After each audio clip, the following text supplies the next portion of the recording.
ನಮ್ಮ ಪ್ರವಾಸಿ ಮಂದಿರದಲ್ಲಿ ಪ್ರಥಮ ಹಂತದ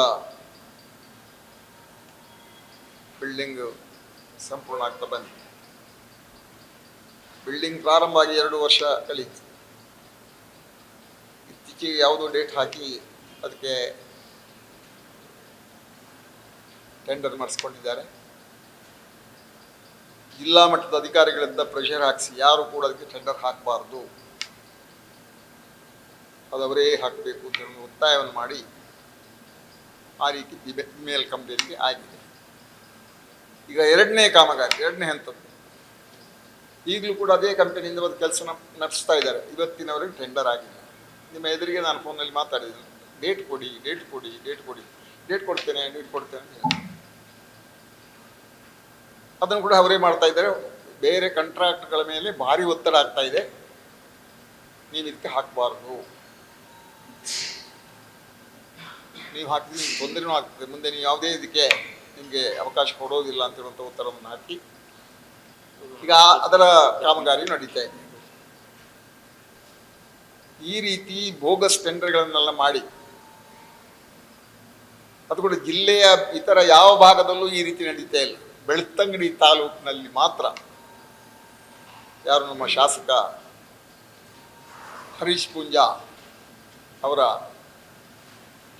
ದುಡ್ಡಿನ ತಾಕತ್ತು ಮತ್ತು ಶಾಸಕನ ತಾಕತ್ತಿನಿಂದ ನಡೀತಾ ಇದೆ ಅಂತ ಮಾತನ್ನು ಈ ಸಂದರ್ಭದಲ್ಲಿ ಹೇಳಲಿಕ್ಕೆ ಇಷ್ಟಪಡ್ತೇನೆ. ನಾನು ಇಷ್ಟೊತ್ತಿಗೆ ನಮ್ಮ ಜಿಲ್ಲಾ ಮಟ್ಟದ ಲೋಕೋಪಯೋಗಿ ಇಲಾಖೆಯ ಅಧಿಕಾರಿಗಳಿಗೆ ಸುಮಾರು ಸಾರಿ ಫೋನ್ ಮಾಡಿದ್ದೆ. ಪ್ರಾರಂಭ ಹಂತದಲ್ಲಿ ತೆಗಿತಾ ಇರಲಿಲ್ಲ. ಈಗ ಇವತ್ತೊಂದು 2-3 ಸಾರಿ ತೆಗೆದ್ರು. ನೋಡಿ, ಈಗ ನಿಮ್ಮ ಇದರಲ್ಲಿ ಮಾತಾಡಿದಾಗ ಹೇಳ್ತೀನಿ, ಈಗ ಕೊಡ್ತೇನೆ ಅಂತ ಹೇಳಿದ್ದಾರೆ. ಕೊಟ್ಟರೆ ನಾನು ನಿಮ್ಗೆ ಕೊಡ್ತೇನೆ. ಮೊನ್ನೆ ಪತ್ರಿಕೆಯಲ್ಲಿ ದಿಢೀರ್ ಬಂತು, 411 ಕೋಟಿ ರೂಪಾಯಿಯ ವಿವಿಧ ಕಾಮಗಾರಿಗಳ ಶಂಕುಸ್ಥಾಪನೆ. ಇಲ್ಲದಿದ್ದರೆ ಒಂದು 15 ದಿವಸ 21 ತಿಂಗಳಿಂದ ಶುರುವಾಗ್ತದೆ. ಇಷ್ಟು ಮಂಜೂರಾಗಿದೆ, ಅಷ್ಟು ಮಂಜೂರಾಗಿದೆ, ಅಷ್ಟು ಕೋಟಿ, ಇಷ್ಟು ಕೋಟಿ, 3,000 ಕೋಟಿ, 6,000 ಕೋಟಿ, 13,000 ಕೋಟಿ ಅಂತ ಬರ್ತದೆ. ಈ ಸರಿ ಆ 1000 ಗೀವ್ರ ಯಾರು ಕೊಟ್ಟಿಲ್ಲ, 411 ಕೋಟಿ ದಿಢೀರ್ ಸಡನ್ ಆಗಿ ಬಂತು ಅಂತ ತಿಳಿಸಿದ್ರು. ಬರ್ತಾ ಉಂಟಲ್ಲ ಅವ್ರಿಗೆ, ಆಗಾಗ ಬರ್ತಾನೆ ಉಂಟು ಈ 411 ಕೋಟಿ. ಆದರೆ ಯಾವಾಗಲೂ ಈಗ ನಾನು MLA ಆಗಿ ಇದ್ದಾಗಲೂ ಕೂಡ ನಾನು ಶಂಕುಸ್ಥಾಪನೆ ನಡೆಸುವಂಥ ಸಂದರ್ಭ ನನ್ನೊಟ್ಟಿಗೆ ನಾನು ಇಂಜಿನಿಯರ್ಗಳನ್ನು ಕರ್ಕೊಂಡು ಹೋಗ್ತೇನೆ, ಅದಕ್ಕೆ ಸಂಬಂಧಪಟ್ಟ ಕಾಂಟ್ರಾಕ್ಟರ್ಗಳನ್ನು ಕರ್ಕೊಂಡು ಹೋಗ್ತೇನೆ, ನಮ್ಮ ಪಕ್ಷದ ಕಾರ್ಯಕರ್ತರನ್ನು ಕರ್ಕೊಂಡು ಹೋಗ್ತೇನೆ. ಅಲ್ಲಿ ಹೋಗಿ ಇಂಥ ಕಾಮಗಾರಿಗೆ ಇಷ್ಟಿಷ್ಟು ಮೊತ್ತದ್ದು ಅದಕ್ಕೆ ಶಂಕುಸ್ಥಾಪನೆ ಮಾಡ್ತೇವೆ ಅಂತ ಹೇಳಿಯೇ ಮಾತಾಡಿ ಮಾಡುವಂಥದ್ದು.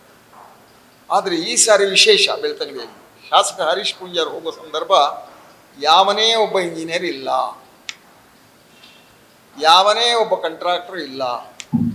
ಇದು ಯಾಕಾಯಿತು? ಇಂಜಿನಿಯರ್ ಇಲ್ಲ, ಕಾಂಟ್ರಾಕ್ಟರ್ ಇಲ್ಲ. ನಾವು ಕೆಲವರು ವಿಚಾರ ಪಡಿದ್ವಿ, ಯಾಕೆ ನೀವು ಹೋಗಲಿಲ್ಲ, ಯಾಕೆ ಹೋಗೋದಿಲ್ಲ?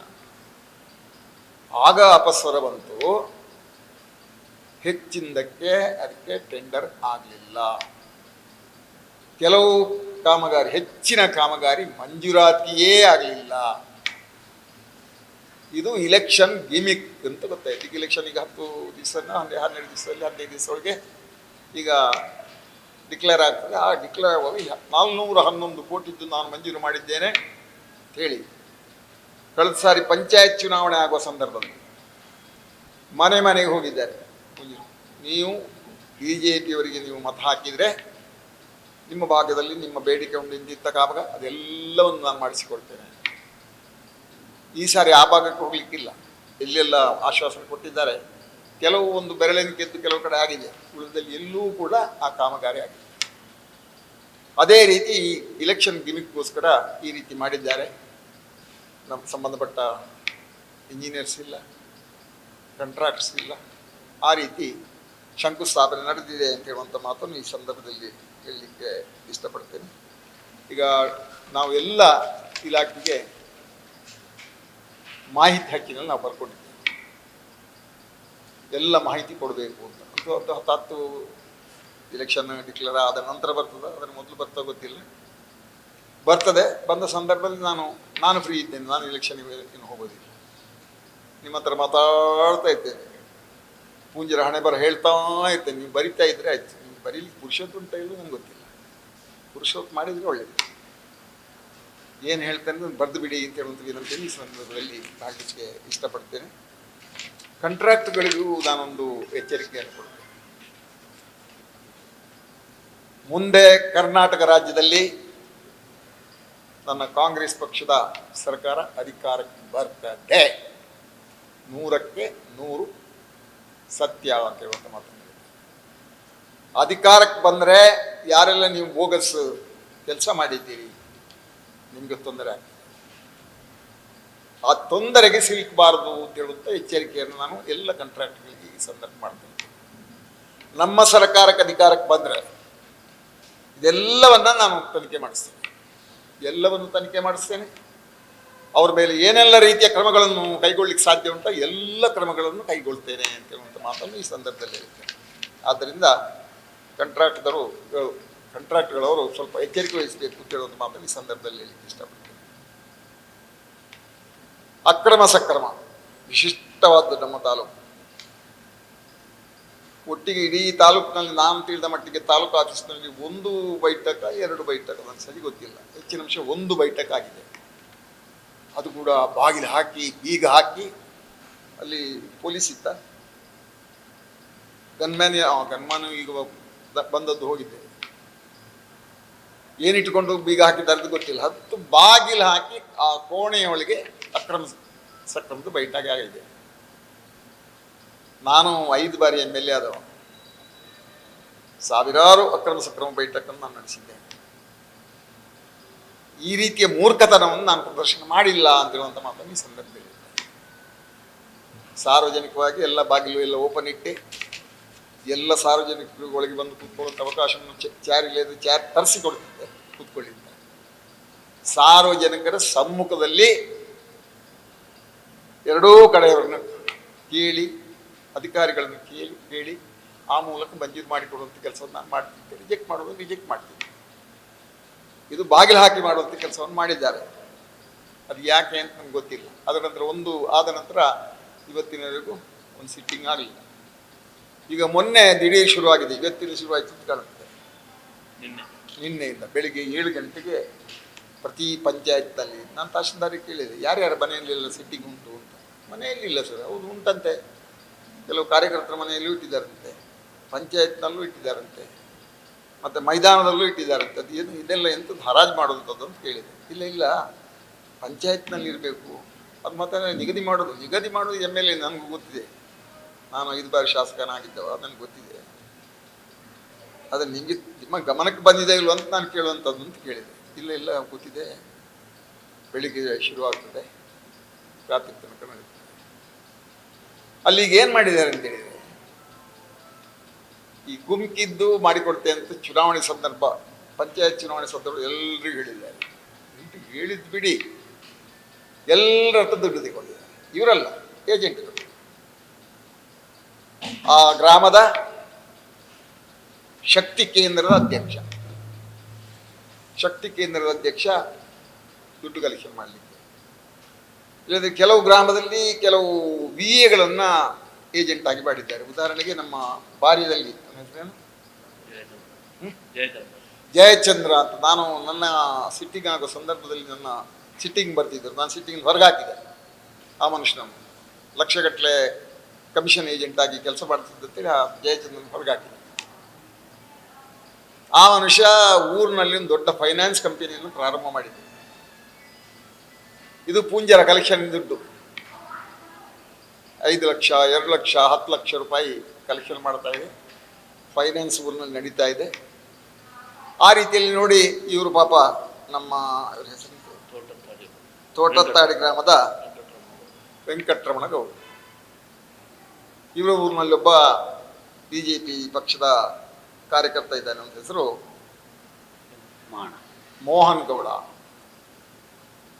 50,000 ರೂಪಾಯಿ ತಗೊಂಡು ನಾನು ಮಾಡಿಕೊಡ್ತೇನೆ. ಆಯ್ತು 6 ತಿಂಗಳು ಹೋಯ್ತು, ಶ್ರಮ ಆಯ್ತು ಅಂತ ಹೇಳಿದ್ರು. ಒಂದು ದಿವಸ ಹೋಗಿ ಕೇಳಿದ್ರು, ನಾನು ದುಡ್ಡು ಕೊಟ್ಟಿದ್ದೇನೆ, ನಂದು ಆಗಲಿಲ್ಲಲ್ಲ, ಅದು ಆಗುವಾಗಲೇ ಆಗೋದು, ಈಗ ಆಗೋದಿಲ್ಲ ಅಂತ ಹೇಳಿ ಜೋರು ಮಾಡಿ ಜಬಾಯಿಸಿ ಕಳಿಸಿ. 2ನೇ ಬಾರಿ ಹೋದರು, ಎರಡನೇ ಬಾರಿ ಹೋದಾಗ ಚೆನ್ನಾಗಿ 4 ಬಿಟ್ಟು ಕಳಿಸಿಕೊಟ್ರು. ಪೊಲೀಸ್ಗೆ ಧರ್ಮಸ್ಥಳ ಪೊಲೀಸ್ ಸ್ಟೇಷನ್ ಬರ್ತದೆ, ಪೊಲೀಸಿಗೆ ಅರ್ಜಿ ಕೊಟ್ಟಾಯಿತು. ಅಲ್ಲೊಬ್ಬರು ಸಬ್ ಇನ್ಸ್ಪೆಕ್ಟರ್ ಇದ್ದಾರೆ, ಅವ ಪ್ಯೂರ್ ಏಜೆಂಟ್ ಆಫ್ ನಮ್ಮ MLA. ಹೊಸದಾಗಿ ಬಂದಿದ್ದಾರೆ, ಅವರಿಗೇನು ಗೊತ್ತಿಲ್ಲ. ಕೋರ್ಟ್ನಿಂದ ಆರ್ಡರ್ ತನ್ನಿ ಅಂತ ಹೇಳ್ತಾರೆ. ಏನು ಯೂಸ್ ಮಾಡ್ತಾನೆ, ಕೋರ್ಟ್ನಿಂದ ಆರ್ಡರ್ ತನ್ನಿ. ಅದು ಪೂಂಜನ ಮೇಲೆ ಅರ್ಜಿ ಕೊಟ್ಟದ್ದಕ್ಕೆ ಅವ್ರು ಹೇಳುವಂಥದ್ದು, ಅವನ ಪಾರ್ಟಿಯವರ ಮೇಲೆ ಅರ್ಜಿ ಕೊಟ್ಟದ್ದಕ್ಕೆ ಅವ್ರು ಹೇಳುವಂಥದ್ದು. ಕೋರ್ಟ್ನಿಂದ ಆರ್ಡರ್ ತನ್ನಿ, ನಾನು ಕೇಸ್ ರಿಜಿಸ್ಟರ್ ಮಾಡ್ತೇನೆ. ಆ ರೀತಿಯಲ್ಲಿ ಇವರು 50,000 ರೂಪಾಯಿ ಹೋಗಿದೆ. ಈ ರೀತಿ ಅನೇಕ ಜನದ ದುಡ್ಡು ಹೋಗಿದೆ. ಅಕ್ರಮ ಸಕ್ರಮ ಅಂತ ಹೇಳಿದರೆ ಅದು ದಂಧೆಯೇ ಆಗಿದೆ. ಆ ದಂಧೆಯಲ್ಲಿ ಕೋಟಿಗಟ್ಟಲೆ ಹಣವನ್ನು ಸಂಪಾದಿಸುವಂಥ ಕೆಲಸವನ್ನು ಮಾನ್ಯ ಹರೀಶ್ ಪೂಂಜರು ಮಾಡ್ತಾ ಇದ್ದಾರೆ ಅಂತ ಹೇಳುವಂಥ ವಿಚಾರ ಈ ಸಂದರ್ಭದಲ್ಲಿ ಹೇಳ್ತಾ ಇದ್ದೇನೆ. ಇನ್ನೀಗ ಅಕ್ರಮ ಸಕ್ರಮದಲ್ಲಿ ಈಗ ಕೆಲವು VAಗಳು ಹೋಗಿ ಫೋನ್ ಮಾಡಿ ಹೇಳ್ತಾರೆ, ನಾಳೆ ನಿಮ್ಮಲ್ಲಿ ಬರ್ತೇನೆ, ನಾನು ಅಳತೆ ಮಾಡಿಸ್ತೇನೆ. ಅಳತೆ ಮಾಡಿಸಿ ಮತ್ತೆ ಯಾವುದಕ್ಕೆ ಕುಂತಿದ್ದು ಆರ್ಡರ್ ಆಯಿತು, ಶಾಸಕ ಪೂಂಜರು ಹೇಳಿದ್ದಾರೆ ನಿಮ್ಮ ಅಳತೆಗೆ ರೆಡಿಯಾಗಿದೆ. ಹಾಗೆ ಕೆಲವು ಕಡೆ ಪೂಂಜರು ಹೇಳಿದ್ದಾರೆ ಅಂತೇಳಿ ಸರ್ವೆ ಆಗ್ತಾ ಉಂಟು. ನಾನು ತಹಶೀಲ್ದಾರಿಗೆ ಫೋನ್ ಮಾಡಿ ಕೇಳಿದೆ, ನೀವು ಸರ್ವೆಗೆ ಏನಾದರೂ ಆರ್ಡರ್ ಮಾಡಿದ್ದೀರಾ? ಇಲ್ಲ. ಮತ್ತೆ ಹಾಗೆ ನಿಮ್ಮ VA ಅದರಲ್ಲಿ ಸರ್ವೆಗೆ ಮಚ್ಚಿರದ VA ನಿಮ್ಮದು ಮನೆಗೆ ಬರ್ತೇನೆ ಅಂತೇಳಿ ಫೋನ್ ಮಾಡಿ ಹೇಳ್ತಾ ಇದ್ದಾರಂತೆ. ನನಗೆ ಗೊತ್ತಿಲ್ಲ, ಇಲ್ಲ ಮಾಡಿ ಹೋಗ್ತಾ ಇದ್ದಾರೆ, ಅದು ಅವ್ರು ಸರ್ವೆ ಮಾಡ್ತಾರೆ, ನಿಮ್ಮ ಗಮನಕ್ಕೆ ಬಂದರೆ ಅದಕ್ಕೆ ಏನು ಆ್ಯಕ್ಷನ್ ತಗೊಳ್ತೀರೋ ತಗೊಳ್ಳಿ ಹೇಳೋದು ನಮ್ಮ ತಹಶೀಲ್ದಾರಿಗೆ ಹೇಳಿದೆ. ಈಗ ಇವರು ಏನು ಬರೀತಾರೆ ಅಂತ ಹೇಳಿದರೆ, ಈಗ ಸಿಟ್ಟಿಂಗ್ನಲ್ಲಿ ಬರೆಯೋದು ಕೇಳಿದೆ, ಸರ್ಕಾರದಿಂದ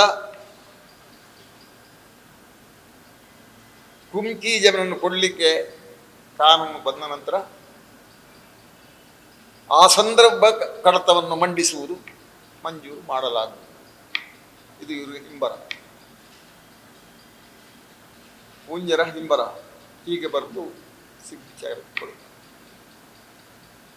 ಇದು ಯಾವ, ನಾನು ಸುಮಾರು ಸರ್ಕಾರ ನೋಡಿದ್ದೇನೆ, ಅದು ಇಂಥ ಗತಿಗೆಟ್ಟ ಗ್ರಾಚಾರ ಹಿಡಿದ ಸರ್ಕಾರವನ್ನು ನೋಡಿಲ್ಲ, ಇಂಥ ನೀಚ ಒಬ್ಬ MLA ನಾನು ಕಂಡಿದ್ದೆ. ನೀತಿ ಕೆಟ್ಟವ, ಭಾಷೆ ಕೆಟ್ಟವ, ಮಾನ ಮರ್ಯಾದೆ ಕೆಟ್ಟ ಒಬ್ಬ MLA. ಈ ರೀತಿ ಮಾಡಿ ಆ ರೀತಿ ಹಿಂಬರ ಕೊಡ್ತಾ ಇದ್ದಾರೆ ಎನ್ನುವಂಥ ಮಾತನ್ನು ಕೇಳಿ ಅದನ್ನು ಬರೀರಿ. ಹಾಗೆ ಆ ಕುಮ್ಕಿ ವಿಚಾರದಲ್ಲಿ ಈಗ ಇನ್ನು ನಮ್ಮ ಚುನಾವಣೆ ಸಂದರ್ಭದಲ್ಲಿ ಬರ್ತದೆ. ಕುಮ್ಕಿ ವಿಚಾರ ಬೇಕಿದ್ರೆ ನಮಗೆ ಕೊಡಿ, ಅದು ಮನೆಗೆ ಹೋಗ್ತಾರೆ ಅವರು ಕಾರ್ಯಕರ್ತರು. ನೋಡಿ, ಶಾಸಕರು ಹೇಳಿದ್ದಾರೆ ಕುಮ್ಕಿ ಇದೆಲ್ಲ ನಿಮಗೆ ಮಾಡಿ ಕೊಡ್ತಾರೆ, ಮಾಡಿ ಕೊಡಬೇಕಿದ್ರೆ ನೀವು ಮತ BJPಗೆ ಹಾಕಬೇಕು ಅಂತೇಳುವಂಥ ಒತ್ತಾಯ ಕೂಡ ಬರ್ತದೆ ಅಂತೇಳುವಂಥ ಮಾತನ್ನು ಈ ಸಂದರ್ಭದಲ್ಲಿ ಹೇಳ್ತಾ ಇದ್ದಾರೆ.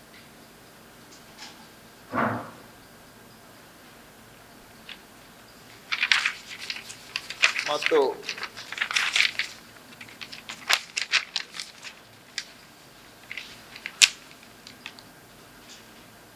ಮರಳು ದಂಧೆ, ಇದು ಪ್ರಾರಂಭದಿಂದ ಶುರು ಅಂಥದ್ದು. ಬೊಬ್ಬೆ ಹಾಕಿ ಹಾಕಿ ನನಗೂ ಪೂರ ನನ್ನ ದೊಡ್ಡದು ಪಶು ಹೋಯಿತು. ಗ್ರಾಮ ಮಟ್ಟದಿಂದ ತಾಲೂಕು ಮಟ್ಟ, ಜಿಲ್ಲಾ ಮಟ್ಟ, ರಾಜ್ಯ ಮಟ್ಟದವರೆಗೂ ಈ ದಂಧೆ ನಡೀತಾನೆ ಇದೆ. ಜಿಲ್ಲೆ ಯಾವುದೇ ಒಬ್ಬ ಅಧಿಕಾರಿ, ಎಲ್ಲ ಅಧಿಕಾರಿಗಳು ನಾನು ಬರಿತಾ ಇದ್ದೇನೆ, ಎಲ್ಲ ವಿಚಾರ ತಿಳಿಸ್ತಾ ಇದ್ದೇನೆ, ಯಾವುದೇ ಆ್ಯಕ್ಷನ್ ಇಲ್ಲ. ಮೊನ್ನೆ ತಾನೇ ನಾವೊಂದು ಪ್ರತಿಭಟನೆ ಕಾಂಗ್ರೆಸ್ನಿಂದ ಇಟ್ಟುಕೊಂಡು ಮುಗೇರೆ ಹೋದೆ, ಅಲ್ಲಿ ಹೋಗಿ ಪ್ರತಿಭಟನೆ ಮಾಡಿದ್ವಿ. ಅದರ ಹಿಂದಿನ ದಿವಸ ಎಲ್ಲ ಡಿಪಾರ್ಟ್ಮೆಂಟ್ನ ಅಧಿಕಾರಿಗಳಿಗೆ ಫೋನ್ ಮಾಡಿದ್ದೇವೆ, ನೀವು ಬರಬೇಕು, ಹಾಜರಿರಬೇಕು, ನೀವು ಸರಿಯಾದ ಉತ್ತರ ಕೊಡಿ, ನಮಗೆ ಅಷ್ಟೇ ಸಾಕು ಅಂತ. ಅಲ್ಲಿ ಬಂದದ್ದು ರೆವೆನ್ಯೂ ಡಿಪಾರ್ಟ್ಮೆಂಟ್ನ ಒಬ್ಬ RI ಮಾತ್ರ, ಬೇರೆ ಯಾವ ಅಧಿಕಾರಿಯೂ, ಅದು ಕೂಡ ಬೆಳ್ತಂಗಡಿ ಜಿಲ್ಲಾ ಮಟ್ಟದವರು ಅಥವಾ ನಮ್ಮ ಪುತ್ತೂರು ವಿಭಾಗ ಮಟ್ಟದ ಯಾರು ಬರಲಿ, ಒಬ್ಬ RI ಇವರು ಬಂದು ನಾನೆಲ್ಲ ತನಿಖೆ ಮಾಡಿ ಹೋಗ್ತೇನೆ. ತಹಶೀಲ್ದಾರಿಗೆ ನಾವು ಹೋಗುವಾಗಲೇ ಮನವಿಯನ್ನು ಕೊಟ್ಟಿದ್ದೇವೆ. ಇಲ್ಲಿ 24 ಗಂಟೆಗೊಬ್ಬ ತಹಶೀಲ್ದಾರ್ ಬರ್ತಾರೆ, 24 ಗಂಟೆಗೆ ಹೋಗ್ತಾರೆ. ಇನ್ನೊಬ್ಬ ತಹಶೀಲ್ದಾರ್ ಬರ್ತಾರೆ, 25 ಗಂಟೆಗೆ ಹೋಗ್ತಾರೆ. ಈ ರೀತಿ ಇಲ್ಲಿ ಅವರಿಗೆ ಗೇಟ್ ಪಾಸ್ ನಡೀತಾನೆ ಉಂಟು, ಹೋಗ್ತಾನೆ ಇರ್ತಾರೆ. ನಮಗೆ ಮಾತಾಡುವಂಥ ಹಿಂದಿನ ದಿವಸ ಫೋನ್ ಮಾಡಿ ಮಾರನೇ ದಿವಸ ಮಾತಾಡಿ ನಾನಲ್ಲ ಸರ್, ನಾನು ಇವತ್ತು ಬೆಳಿಗ್ಗೆ ಅಂದೆ ಪಂಚಾಯತಲ್ಲಿ. ಈ ರೀತಿ ಹೋಗ್ತಾ ಉಂಟು. ಆದರೆ ಪೂಂಜರಿಗೆ ದುಡ್ಡೇ ದುಡ್ಡು. ಅವರನ್ನು ಕರೆಸಬೇಕಿದ್ರು 25 ಲಕ್ಷ ಕೊಡಬೇಕು, ಕಳಿಸ್ಬೇಕಿದ್ರೆ 15 ಲಕ್ಷ ಕೊಡಬೇಕು, ವಾಪಸ್ ಹೋಗಲೇಬೇಕಂತೇಳಿ 15 ಲಕ್ಷ ಇಟ್ಟು ಹೋಗಿ ಅವ್ರು ಕೊಡ್ತಾರೆ. ಒಮ್ಮೆ ಇಲ್ಲಿಂದ ಹೋದ್ರೆ ಸಾಕು ಅಂತ ಹೇಳುವಂಥ ದೃಷ್ಟಿಯಲ್ಲಿ ಹೋಗ್ತಾರೆ, ದುಡ್ಡು ಕೊಟ್ಟು. ಈ ರೀತಿ ಇಲ್ಲಿ ಅಂತೂ ಪೂಂಜಿರುದು ಮರಳು ಯಾವ ಹೊಳೆಯಲ್ಲೂ ಮರಳಿಲ್ಲ. ಈಗ ಮೊನ್ನೆ ನಮ್ಮ ಮುಗಿರಡ್ಕದಲ್ಲಿ ಒಬ್ಬ ಗೌಡರು ಆ ಗುಂಡಿಗೆ ಬಿದ್ದು ತೀರ್ಕೊಂಡ್ರು. ಇದಕ್ಕೂ ಪೂಂಜನ ಕಾರ್ಬಾರಿ ಕಾರಣ. ಪೂಂಜ ಅಷ್ಟು ಆಳ ಮರಳನ್ನು ತೆಗಿತಾರೆ, ಮರಳನ್ನು ಅಷ್ಟು ಆಳದಿಂದ ತೆಗಿತಾರೆ. ಅಷ್ಟು ದೊಡ್ಡ ಮೆಷಿನಿಂದ ಮರಳು ತೆಗೆಯೋದ್ರಿಂದ ಮೊನ್ನೆ ಆ ಗೌಡರ ಹುಡುಗ ತೀರ್ಕೊಳ್ಳಿಕ್ಕೆ ಕಾರಣ ಆಯಿತು ಅಂತ ಹೇಳುವಂಥ ಮಾತನ್ನು ಹೇಳ್ತೇನೆ. ಆ ರೀತಿ ಅವ್ರದ್ದು ಅವ್ಯಾಹತವಾಗಿ ನಡೀತಾ ಇದೆ. ಯಾವ ಹೊಳೆಯಲ್ಲೂ ನಮ್ಮಲ್ಲಿ ಮರಳಿಲ್ಲ. ಇಡೀ ತಾಲೂಕಿನಲ್ಲಿ 5 ಜನರಿಗೆ ಮಾತ್ರ ಪರ್ಮಿಷನ್ ಇದೆ, ಲೈಸೆನ್ಸ್ 5 ಜನ. ಅದು ಕೂಡ 2 ಮುಸ್ಲಿಮ್ಸು, ಮತ್ತೊಂದಿಬ್ಬರು SC-ಗಳು, ಮತ್ತೊಂದೊಬ್ಬ. ಈ 5 ಜನರ ಹತ್ರ ಅವರಿಗೆ ಆ ಪರವಾನಗಿ ಇದೆ ಅಂತ ಅವ್ರಿಗೆ ಯಾರಿಗೂ ಗೊತ್ತಿಲ್ಲ. 5 ಜನರಿಗೆ ಈ ತಾಲೂಕಿನಲ್ಲಿ ಮರಳು ತೆಗಿಲಿಕ್ಕೆ ಪರವಾನಗಿ ಇದೆ. ಆ 5 ಜನರಿಗೂ ಗೊತ್ತಿಲ್ಲ ನಮ್ಮ ಹೆಸರಲ್ಲಿ ಪರವಾನಗಿ ಇದೆ ಅಂತ ಹೇಳುವಂಥದ್ದು ಗೊತ್ತಿಲ್ಲ. ಆದರೆ ಅದೆಲ್ಲವನ್ನು ಪೂಂಜ ಹಿಡ್ಕೊಂಡು ಇಷ್ಟು ಇಡೀ ತಾಲೂಕಿನ ಎಲ್ಲ ಹೊಳೆಯನ್ನು ಎಲ್ಲ ಮಾಡಿ ಕಾರ್ಯಕರ್ತರಿಗೆ ಕೊಟ್ಟಿದ್ದಾರೆ. ಕೋಟಿಗಟ್ಟಲೆ ಹಣವನ್ನು ಲೂಟಿ ಮಾಡ್ತಾ ಇದ್ದಾರೆ. ಮರಳನ್ನು ನುಂಗೋದು ಅವರೇ, ಜಲ್ಲಿ ಮಾಡಿ ದೊಡ್ಡ ಶಿಲೆಯನ್ನು ನುಂಗೋದು ಅವರೇ, ಜಲ್ಲಿ ಮಾಡಿ ಜಲ್ಲಿಯನ್ನು ನುಂಗೋದು ಅವರೇ, ಹೊಯ್ಗೆ ನುಂಗೋದು ಅವರೇ, ಕಾಂಟ್ರಾಕ್ಟ್ ಮಾಡೋದು ಕಾಂಟ್ರಾಕ್ಟ್ ಬಿಮೆಲ್ ಲೈನ್ ಕಂಪನಿ ಅದು ಅವರೇ, ಸಿಮೆಂಟ್ ಅವರು ಏಜೆನ್ಸಿ ಅದು ಅವರಿಗೆ ಏಜೆನ್ಸಿ. ಇನ್ನು ಏನೆಲ್ಲ ಆಗಬೇಕು ನಮ್ಗೆ ಗೊತ್ತಿಲ್ಲ. ಎಲ್ಲ ಈ ತಾಲೂಕು ನಡೆಯುವಂಥ ಎಲ್ಲ ದಂಧೆಗೂ ಒಬ್ಬರೇ ಕಾರಣರು ಅಂತ ಹೇಳಿದರೆ ಶಾಸಕ ಹರೀಶ್ ಪೂಂಜ. ತಾಲೂಕಿನಲ್ಲಿ ಮರ ಇಲ್ಲ, ಮರ ಗಿಡ ಇಲ್ಲ. ನೀವೊಮ್ಮೆ ಪತ್ರಕರ್ತರು ದಯವಿಟ್ಟು ಹೋಗಿ, ಕಾಡಿಗೆ ಹೋಗಿ. ನಾನು ಹೇಳೋದು ತಪ್ಪು ಅಂತ ಹೇಳಿದ್ರೆ ನನಗೆ ಚೀಮಾರಿ ಹಾಕಿ, ಎಲ್ಲೆಲ್ಲ ಫಾರೆಸ್ಟ್ ಉಂಟು ಆ ಫಾರೆಸ್ಟಿಗೆ ಹೋಗಿ. ದೇವಪ್ರಸಾದ್ ನೀವು ಸ್ವಲ್ಪ ಹಿರಿಯವರು, ಸ್ವಲ್ಪ ಕರ್ಕೊಂಡು ಹೋಗಿ. ದೇವರಿದ್ದಾನೆ ಅಂತ ಹೇಳಿದ್ರೆ ದೇವರು ಸತ್ತಿದ್ದಾನೆ, ದೇವರು ಇಲ್ವೇ ಇಲ್ಲ. ನೀವು ದೇವರ ಬಗ್ಗೆ ಮಾತಾಡಬೇಕು. ನೀವು ಹೋಗಿ ನೋಡೋದಿದ್ರೆ ನೋಡಿ, ಎಲ್ರಿಗೂ ತೋರಿಸಿ ಏನಾಗಿದೆ ಕಾಡು, ಎಲ್ಲಿ ಹೋಗಿದೆ ಮರ. ಡಿಪಾರ್ಟ್ಮೆಂಟ್ ಮತ್ತೆ ಪೂಂಜ ಇಬ್ಬರೇ joint company, joint venture. MLA ಮತ್ತು ಡಿಪಾರ್ಟ್ಮೆಂಟ್ ಮತ್ತು MLA ಮರ ಕಡಿತಾರೆ ಸಾಕ್ತಾರೆ. ನಿಮ್ಮ ತಲೆಯಲ್ಲಿ ಅದು ಡಿಪೋಗೆ ಹೋಗ್ತಾ ಉಂಟು ಅಂತ. ಡಿಪೋ ಇವ್ರದೇ, ಇಬ್ಬರ ಡಿಪೋಗೆ ಹೋಗೋದು.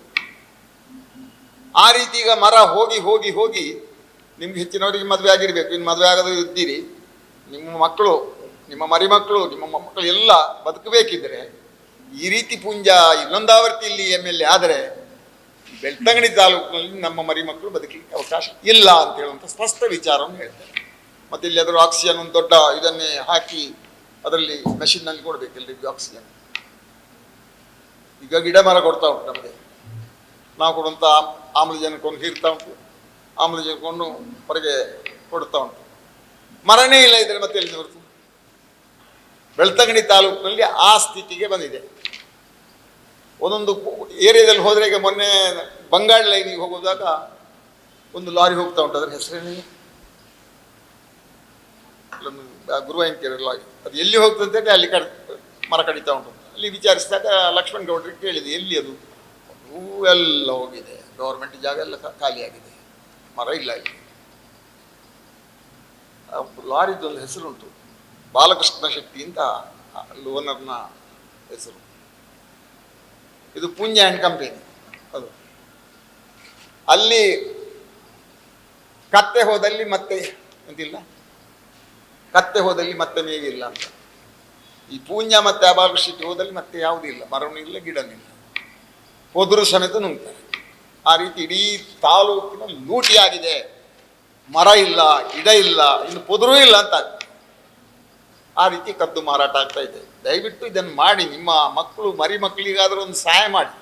ಪತ್ರಕರ್ತ ಬಂಧುಗಳಲ್ಲಿ ನಾನು ಹೇಳುವಂಥದ್ದು, ನಿಮ್ಮ ಮುಂದಿನ ಪೀಳಿಗೆಗೆ ಏನಾದರೂ ಸಹಾಯ ಮಾಡಬೇಕು, ನಿಮ್ಮ ಮುಂದಿನ ಪೀಳಿಗೆ ಬದುಕಬೇಕು ಈ ಬೆಳ್ತಂಗಡಿ ತಾಲೂಕಿನಲ್ಲಿ ಅಂತ ಹೇಳುವಂಥ ಭಾವನೆ ಇದ್ದರೆ, ದೇವರು ಇಲ್ಲ ಇದ್ದರೂ ಆ ದೇವರಿಗೆ ಸರಿಯಾಗಿ ಹೇಳ್ತೇನೆ, ಇದ್ದರೆ ನಿಮಗೆ ದೊಡ್ಡ ಮನಸ್ಸಿಗೆ ಕೊಟ್ಟರೆ ಇದನ್ನು ಸರಿಯಾಗಿ ಸ್ಪಷ್ಟವಾಗಿ ಬರೀರಿ ಅಂತ ಹೇಳುವಂಥ ವಿನಂತಿಯನ್ನು ಈ ಸಂದರ್ಭದಲ್ಲಿ ಮಾಡ್ತಾ ಇದ್ದೇನೆ. ನಮ್ಮ ಮುಂದಿನ ಪೀಳಿಗೆ ಬದುಕಬೇಕಲ್ಲ ಇಲ್ಲಿ. ಇದೇ ರೀತಿ ಆದರೆ ನಾವು ಬದುಕೋದಿಲ್ಲ, ನಮ್ಮದು ಹೋಯ್ತು ಬಿಡಿ, ನಮ್ಮ ಪೀಳಿಗೆ ಬದುಕಬೇಕು. ಆ ಪೀಳಿಗೆ ಬದುಕಲಿಕ್ಕೆ ಅವಕಾಶ ಮಾಡಿಕೊಡಿ ಅಂತ ಹೇಳುವಂಥ ಮಾತನ್ನು ಈ ಸಂದರ್ಭದಲ್ಲಿ ಹೇಳ್ತಾ, ಬೇಣೂರು ಬ್ರಹ್ಮಕಲಶೋತ್ಸವಕ್ಕೆ ನಾನು ಹೋಗಿ ನನ್ನ ಇಷ್ಟಕ್ಕೆ ಹೋದೆ. ನಾನು ಬರೋದಿಲ್ಲ ಅಂತ ಹೇಳಿದ್ದೆ. ಪೂಂಜರಿ ಪೂಂಜರಿ ನಾನು ಯಾಕೆ ಕರೆಸಿದ್ದೀನಿ, ನಾನು ಬರೋದಿಲ್ಲ ಅಂತ ಹೇಳಿದ್ದೇನೆ. ಮತ್ತು ನನ್ನ ಹೆಸರನ್ನು ಹಾಕಿದ್ದೀನಿ, ಹಾಗೆ ಬಂದಿದ್ದೇನೆ. ಇಲ್ಲಿ ನೋಡುವಾಗ ಭಾರೀ ವಿಪರೀತ ಕಾಣ್ತಾ ಇದೆ ಅಂತೇಳಿ, ಈ ರೀತಿ ವೈಭವ ಬೇಕು ದೇವರಿಗೆ, ಅಗತ್ಯ ಉಂಟಾ? ಅದು ದೇವರಿಗೆ ಬೇಕಾದರೆ ವೈಭವ ಇರಲಿ. ಎಲ್ಲಿಯಾದರೂ ಒಂದು ಫ್ಲೆಕ್ಸ್ 50 ಕಿಲೋಮೀಟರ್ 60 ಕಿಲೋಮೀಟರ್ ಫ್ಲೆಕ್ಸ್ ಹಾಕಿದ್ದಾರೆ. 50ರಿಂದ 60 ಕಿಲೋಮೀಟರ್ ಇದು ಕರೆಂಟ್ ಹಾಕಿ ಬಲ್ಬ್ ಅಲ್ಲಿ ಇರೋದು ಒಬ್ಬರದ್ದು ಮಾತ್ರ, ವ್ಯಕ್ತಿ ಪೂಜೆ ಮಾತ್ರ, ದೇವರ ಪೂಜೆ ಇಲ್ಲ.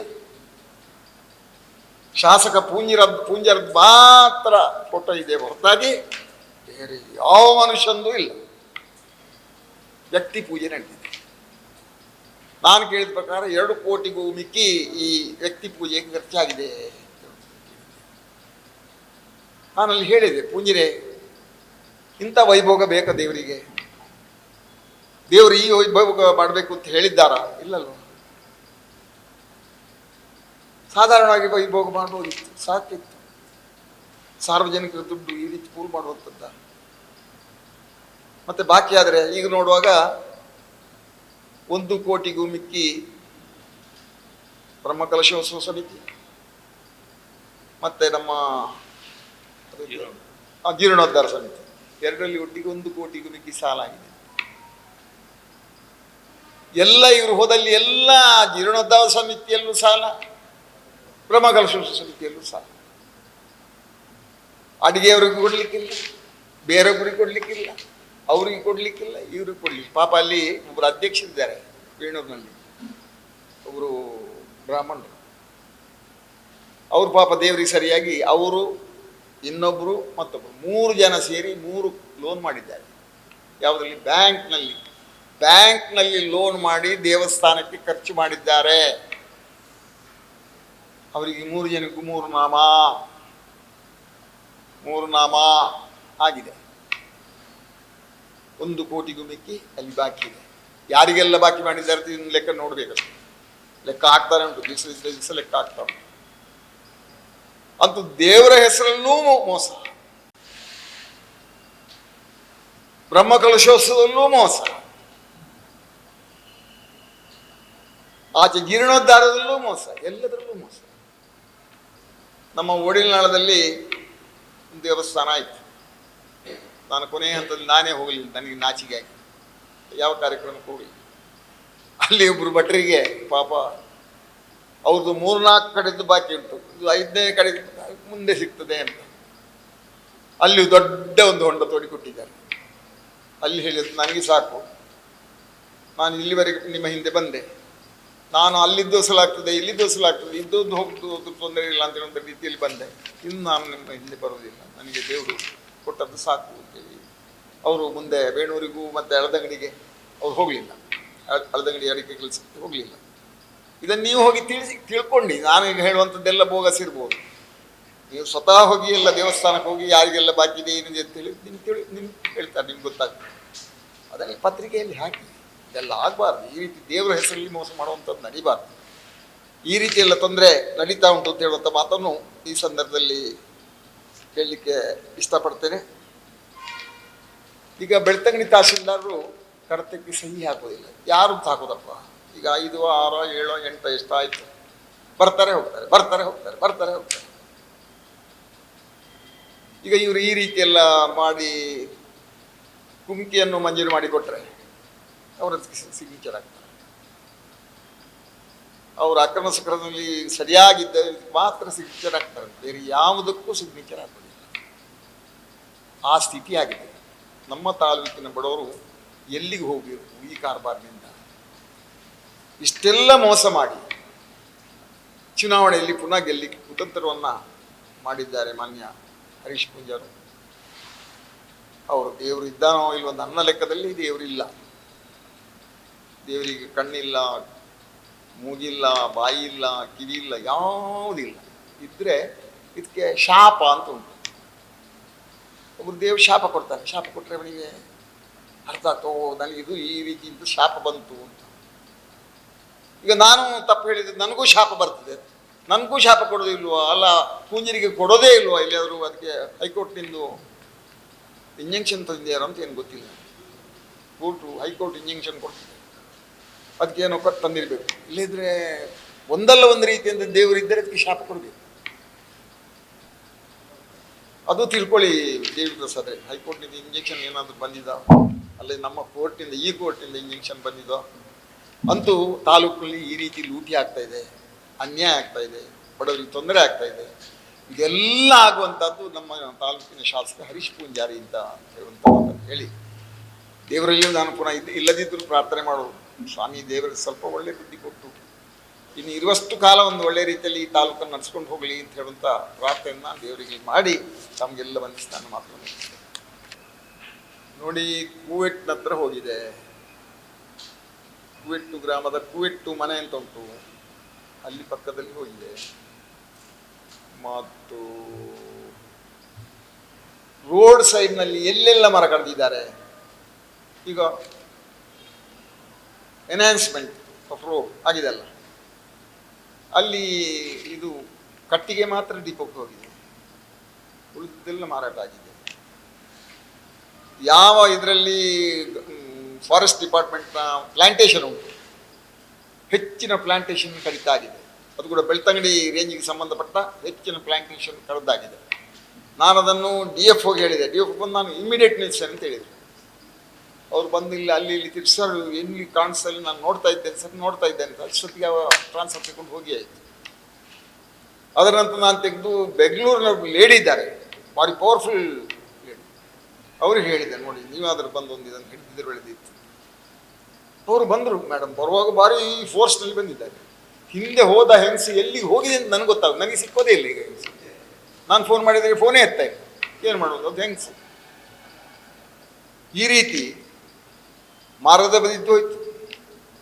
ನಮ್ಮ ಬೆಳ್ತಂಗಡಿ ರೇಂಜಿನ ಎಲ್ಲ ಅದರಲ್ಲಿ ಜಾಯಿಂಟ್ ಕಂಪನಿ, ಬೆಳ್ತಂಗಡಿ ರೇಂಜರ್ ಮತ್ತು ಪೂಂಜೆ ಇಬ್ಬರೇ, ಬೇರೆ ಯಾರಿಲ್ಲ. ಅವರಿಬ್ಬರೇ ಕಡಿದು ಮಾಡಿ ಕಟ್ಟಿಗೆ ಹೋಗಿದೆ. ಈ ಮರದ್ದೆಲ್ಲ ಕಟ್ಟಿಗೆ, ರೋಡ್ ಸೈಡ್ನಲ್ಲಿ ಕಡ್ದದ್ದೆಲ್ಲ ಕಟ್ಟಿಗೆ, ಸಪ್ರದ್ದೆಲ್ಲ ದೀಪಗಳು ಹೋಗಿದ್ದೀವಿ, ಬೇರೆಲ್ಲ ಮಾರಾಟ ಮಾಡಿ. ಇದು ಹೌದಾ ಇಲ್ಲ ಅಂತ ನನ್ನನ್ನು ಬೇಕಾದ್ರೆ ಕರ್ಕೊಂಡು ಹೋಗಿ ನಾನು ತೋರಿಸ್ತೇನೆ. ನೀವು ಬರ್ತೀರಾದ್ರೆ ನಾವು ಹೋಗುವ.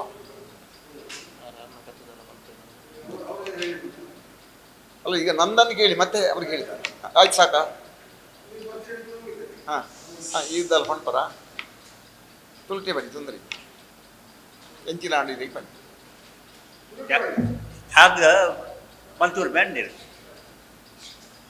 ಮಂತೂರು ಅರತ್ತದು ಕೂಡ ಇನ್ನು ದುಡ್ಡು ಹೊರಡಿರು ಅದು ದುಡ್ಡು ಕೊರಿಯೇ ಏರ್ ಕರಡು ಮೊನ್ನೆ ಇದು ಏರ್ ಆಯ್ನ ಬಣ್ಣ ಮಾಣೆ ಮಾಣೆ ಮೋಹನ ಮೋಹನಗೌಡಿ ಏ ಚಲ್ಸ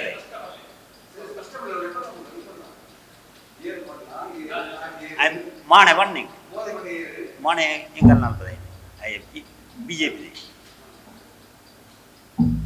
ಅಂಚೆ ಅರತ್ತದು ಅಂತನ ಬಾಕಿ ಜಾಗ ದುಡ್ಡು ಕೊರಿಯೇ ಅಂಚೆ ಎಲ್ಲ ಕೊರಿಯೇ ಒಟ್ಟು ಬಾಕಿ ಜಾಗ ಕೊಡ್ತೇವೆ.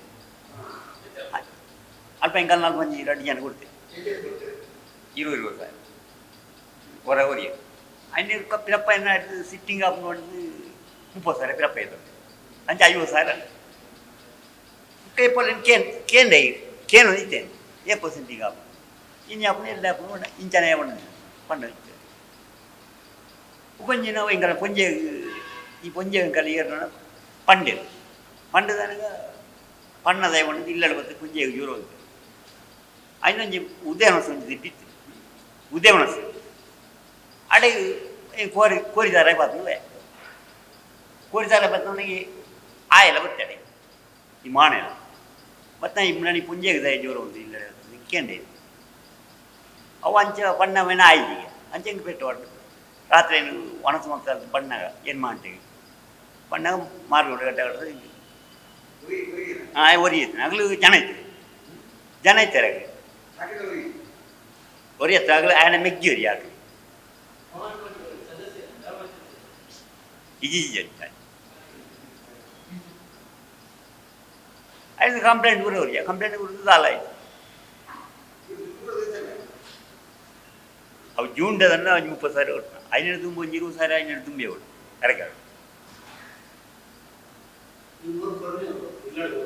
ಹಾಂ 30 ಸಾವಿರ ಕರ್ಕೊಂಡು ಕೊಡ್ತಾರೆ ಮುಖ ಒಂದು 20 ಸಾವಿರ ಅಳತೆ ಅದು ಮಲ್ಕನಾಗ ಅವು ಮೂಜಿ ಬಂದಾಗ ಬೆನ್ನ ಮೆಗ್ಗಿಯೇ ಒಂದು ಆ್ಯನಲ್ಲ ಐತಿ ಒಟ್ಟಿಗೆ ಕೊಡ್ತಾರೆ ಮುಂಜಾನೆ 20 ಹಾಂ ಇಜಿ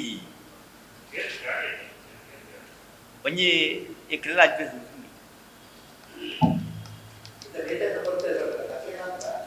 ಈ ಜಾಗಲೆಲ್ಲ ಹಾಂ ನಾನು ಐದು ಜಾಗಲಿ 20 ಸಾವಿರ ಮಾತ್ರ ಅವಾಗ ನಾ ಕುಮ್ಕಿ ಜಾಗ ಎಂಕಲ್ಲ ಅಂತ ಗೌರ್ಮೆಂಟ್ ಜಾಗ ಉಂಟು ಅವು ಆಪಣ ಮಂಡೆ ಹಾಂ ನಾನು ಅವಾಗಲ್ಲ ಒಂದು ಗ್ಯಾಂಗ್ ಯಾರು ಹಾಂ ನಾನು ಅವು ಉಮ್ಮೆಸೆ ಬಂಡೆ ఆయన ಮೆಗ್ಗಿಯೇ ಮಾಣ